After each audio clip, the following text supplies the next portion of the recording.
Нариман Ага, вот почти 15 тысяч крымчан были призваны в российскую армию за 5 лет оккупации Крыма. Зачем это, по-вашему, оккупационным властям нужно?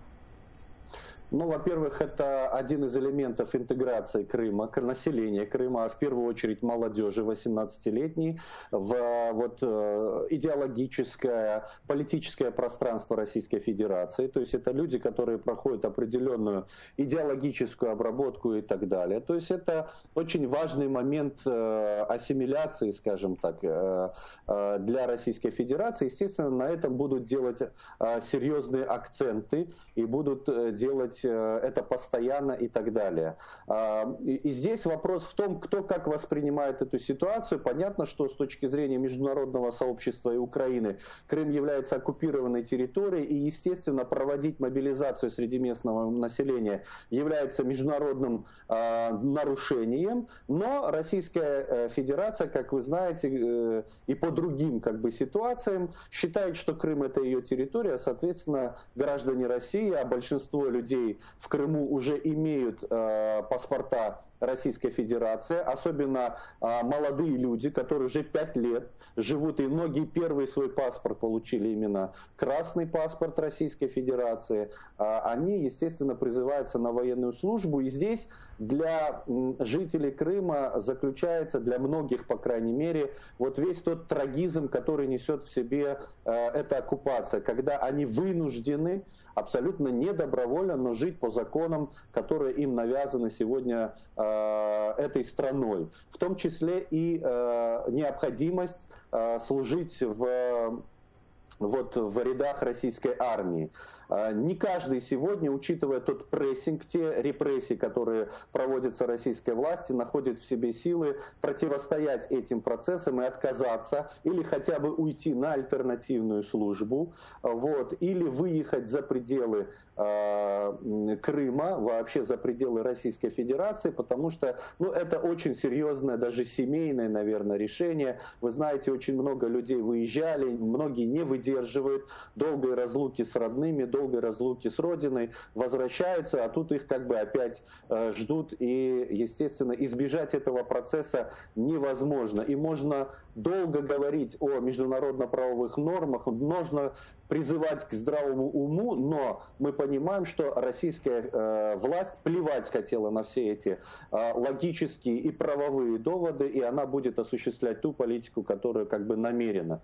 Поэтому, к сожалению, ситуация такая. Много людей звонили, обращались, но иного выхода большинство жителей Крыма, как отдать все-таки своих детей, нести военную службу в рядах российской армии, они не находят просто. И, к сожалению, какой-то альтернативы им удовлетворительной, видимо, для этих семей также предложено не было. То есть правильно ли я понимаю, что сейчас в оккупированном Крыму тех, кто уклоняется от службы в рядах российской армии, против них возбуждаются уголовные дела, и эти люди вынуждены нести ответственность? Естественно, нужно понимать, что все мы здесь находимся под действием российского законодательства, и за любые проступки нас ждет или административное, или уголовное преследование. Нравится нам или не нравится, чтобы продолжать здесь жить и осуществлять хоть какие-то маломальские действия, в том числе и политическое сопротивление, мы в итоге все равно вынуждены соблюдать то законодательство, которое здесь на данный момент существует, то есть российское. И в плане призывных кампаний действует та же самая история. Даже если молодой человек отказывается по своим убеждениям служить в рядах российской армии, он должен понимать все те негативные последствия, которые для него могут наступить в результате действия уголовного законодательства. Можно уехать на территорию Украины, прождать, но в итоге по возвращению он будет привлечен опять-таки к уголовной ответственности как уклонист. И это я по-другому, как трагедией такой, назвать это не могу просто иначе. Нариман Ага, а известно ли вам, сколько за 5 лет призвали крымских татар?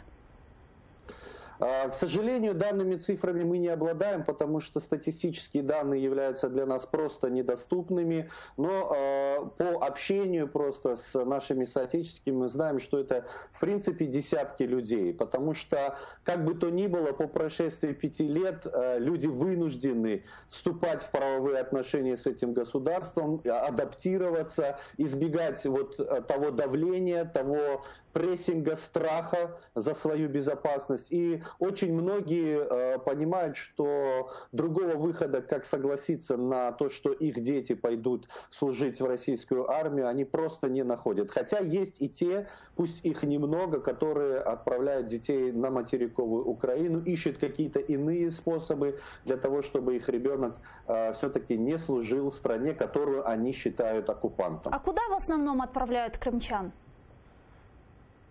Еще раз. Куда в основном отправляют крымчан служить?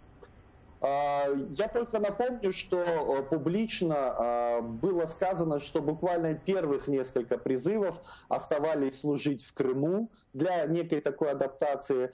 Уже несколько лет, как призывников из Крыма отправляют, как и любого российского призывника, служить, ну, куда там генералитету или штабу взбредет в голову. Это может быть Дальний Восток, Кавказ, любой иной регион Российской Федерации.